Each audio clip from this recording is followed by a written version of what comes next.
There is a question almost nobody asks honestly when they open an AI tool to help them learn something.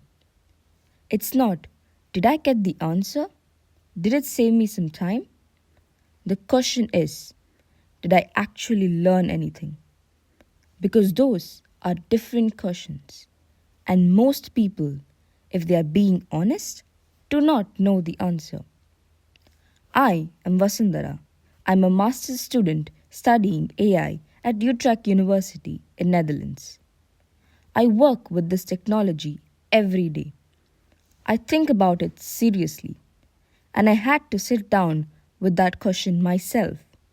Am I learning or am I just producing stuff? This video is what I found. 3 ways of learning with AI. One of them is clearly more aligned with how the brain actually learns.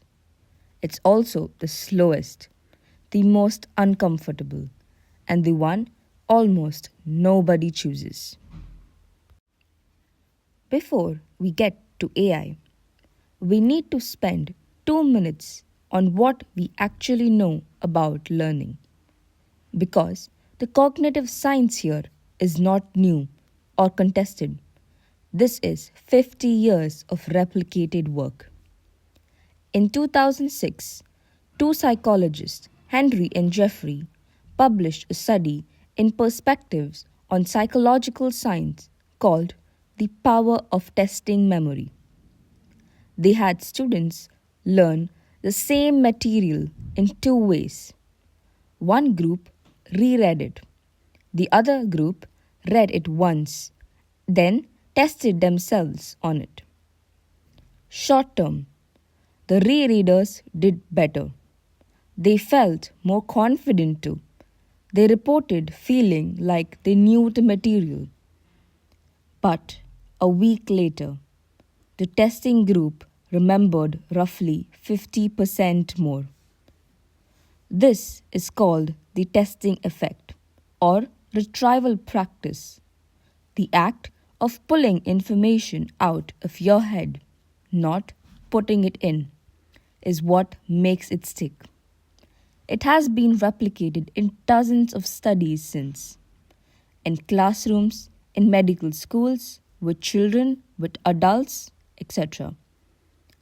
The companion finding comes from Robert's lab at UCLA. Robert and his colleagues developed the concept of desirable difficulties, the method that feel the hardest in the moment, testing yourself, spacing your study, mixing up topics, produce the most durable learning. The methods that feel easy, rereading, highlighting, watching a lecture twice, may feel productive, but they aren't.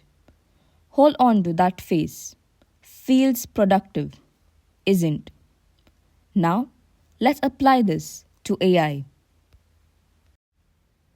The first way people learn with AI is the obvious way. You hit a problem, you ask the AI tool, it gives you the answer. You read the answer, you move on.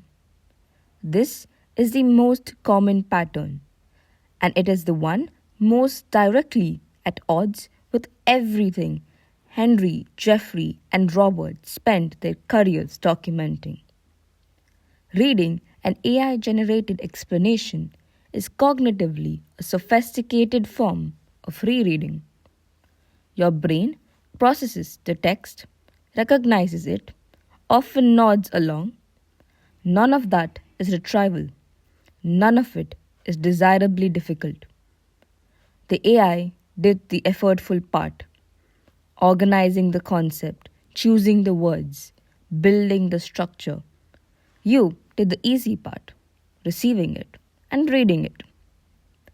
A 2024 working paper from researchers at the University of Bremen analyzed students' essays using AI detection systems.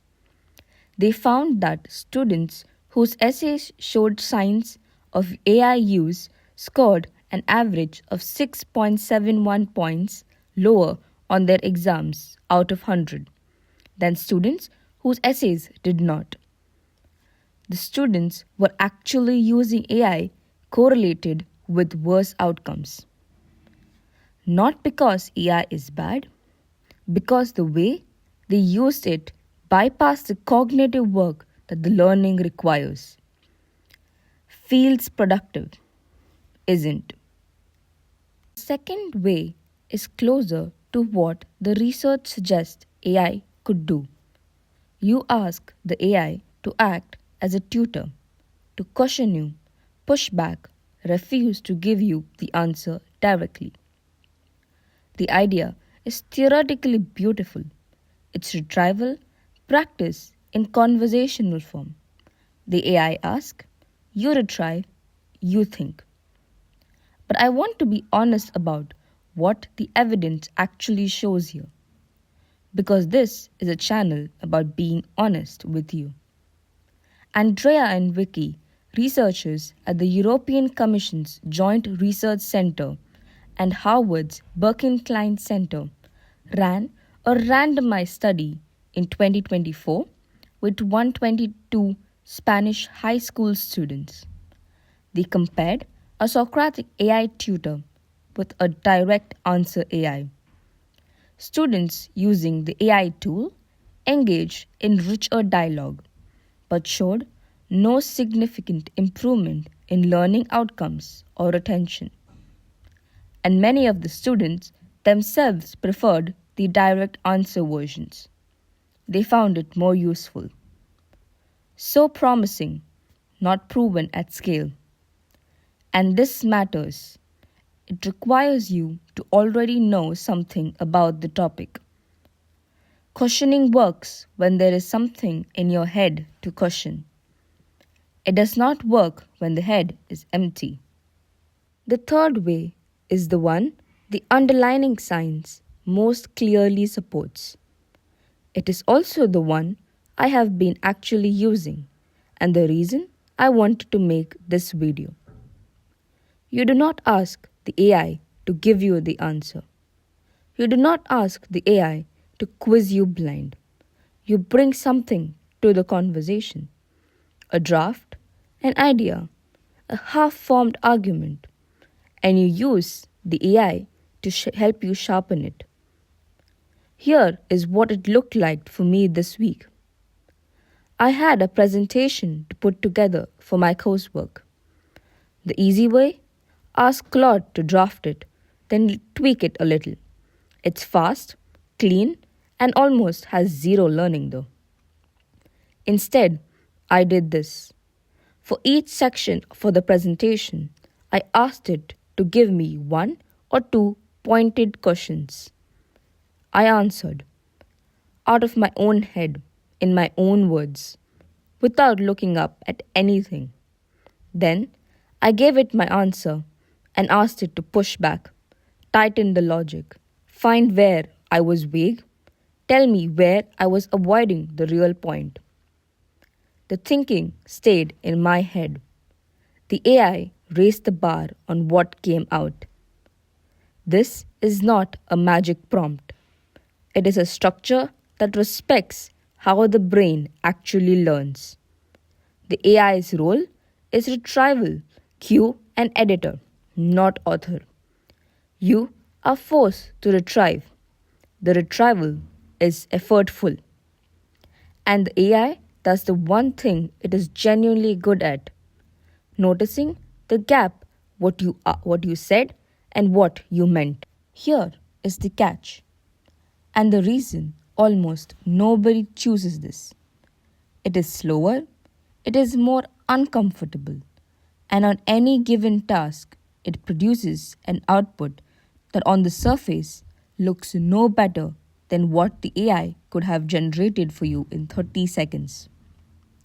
The difference does not show up in the output. It shows up in you. A week from now, a month from now, a year from now, the person who used AI to do their thinking will be in one place. The person who used AI to sharpen their thinking will be on another. You cannot tell which is which from the finished product. You can only tell from what is left in the head when the tool is not there. I study AI. I choose to study it because I think it is one of the most useful technologies humans have ever built. I use it every day. I'm not asking you to use it less. I'm asking you to notice something.